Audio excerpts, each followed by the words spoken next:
ल के भन्दै थियो अरे? अब जति हामीले काममा टाइम एक्सपेन्ड गरेर छौँ त्यति नै टाइम एक्सपेन्ड चाहिँ भिडियोको लागि गऱ्यो भने पनि त्यसबाट पनि भविष्यमा एकदम राम्रो इन्कम हुनसक्छ। तर सुरुमै चाहिँ हुन्छ नि तपाईँले त्यो कुराबाट पाउन सकिँदैन। अनि केही समयकै उसमा चाहिँ तपाईँले बिचमै जति गरे पनि नहुने रहेछ भनेर छोड्नु भयो भने चाहिँ त्यसमा फेरि सक्सेस पाउनु हुँदैन नि।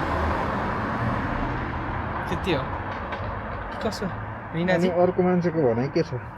अर्को मान्छेको भनाइ अब हामी पनि कसले घर बनाइसक्यो अरे? एउटा त्यो खोइ के सानो क्रिएटर कि के भन्ने कुरा थाहा छैन। जेमा पनि नट लाइक यही कुरा हुनुपर्छ भन्ने छैन। जेममा पनि एकदमै मेहनत गर भने चाहिँ जेममा पनि सक्सेस हुन्छ क्या। जेममा पनि एउटा नर्मल सानो तिनो कुरामा पनि त्यो तिमीले भन्दै गर्दाखेरि चाहिँ मलाई एउटा कुराको याद आयो। त्यो कुरा भनेको चाहिँ जस्तै हामीले कुनै कुरा होइन एकदम मनबाट चाहेर होइन त्यो कुरालाई गरिरह्यो भने चाहिँ नि होइन मतलब एक दिन डिसिप्लिन भएर हुन्छ नि भगवान् पनि एक दिन झुक्नुहुन्छ अरे क्या। यो कुरा ल पा तैँले भनेर दिनुहुन्छ अरे क्या। डक्टरले भन्नुभएको होइन?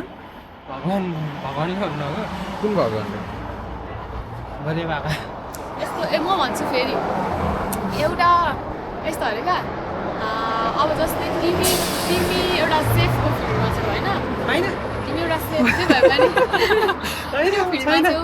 अब जो पनि अब जस्तै म एउटा ब्युटिसियनको फिल्डमा छु, एउटा जो पनि जे फिल्डमा होस् होइन, जुनसुकै फिल्डमा होस्। तर सबै कुरा अब जस्तै मलाई मेरो ब्युटी फिल्डको बारेमा थाहा छ भने मलाई अर्को कुरा थाहा हुँदैन नि होइन। अनि इभन यसलाई त यति पनि थाहा रहेछ भन्नु त्यो जरुरत हुँदैन अरे क्या, बुझ्यौ? किनकि जुन फिल्डमा छ त्यो फिल्डमा चाहिँ एकदम प्रपर जान्ने भयो भने इट्स इनफ अरे क्या, बुझ्यौ? भन्नु खोजेको जुनसुकै काम होस् तिमी आफ्नो काममा चाहिँ एकदमै माहिर हुनु पर्यो, पर्फेक्ट हुनु पर्यो, पर्फेक्ट एकदमै सबै कुरा जान्ने हुनु पर्यो क्या। त्यो सबै कुरा जाने अब जस्तै अब मलाई डक्टरको कुरा थाहा छैन भने यसलाई पनि यति पनि थाहा छैन। अर्को कुरा थाहा छ, हामी कुनै पनि कुरामा एकदम पर्फेक्ट कहिले पनि हुन सक्दैनौँ। थाहा छ त्यो त, तर भन्नु खोजेको जति हामीलाई नलेज चाहिन्छ त्यति हामीलाई थाहा छ भने पुग्यो क्या। त्यो नट कि अब यसलाई त यति पनि थाहा छैन। अब जस्तै एउटा टिचरलाई है अब के कुराहरू छ उसलाई सबै कुरा त्यही बारेमा थाहा हुनुपर्छ भन्नु पनि छैन क्या। लाइक अनि उसलाई अर्को कुरा छ भने टिचर भएर उसलाई यति पनि थाहा रहेछ भन्छ नि अर्को कुरा छ। किनकि ऊ टिचर हो मतलब उसलाई सबै कुरा थाहा हुन्छ भन्नु उसको आफ्नो फिल्डको बारेमा उसले चाहिँ टिचिङ गर्ने हो नि त होइन। खै त बस बोरो कति बेला आउने हो? यस्तै भइरहेछ। यस्तै हो कुराकानी भनेको।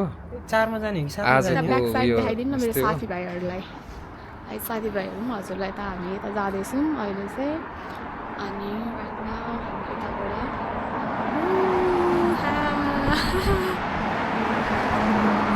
Thank you.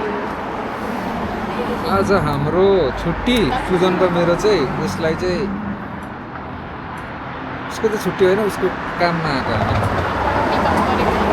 यस्तै छ है जिन्दगी, यस्तो हुँदो रहेछ। उसको चाहिँ छुट्टी हाम्रो चाहिँ छुट्टी मका घुट्टी होइन।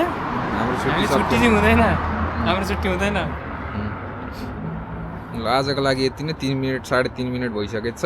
धेरै धेरै धन्यवाद मेरा मुटुका छर्राहरूलाई हो। फलो गर्नु नबिर्सिनु होला।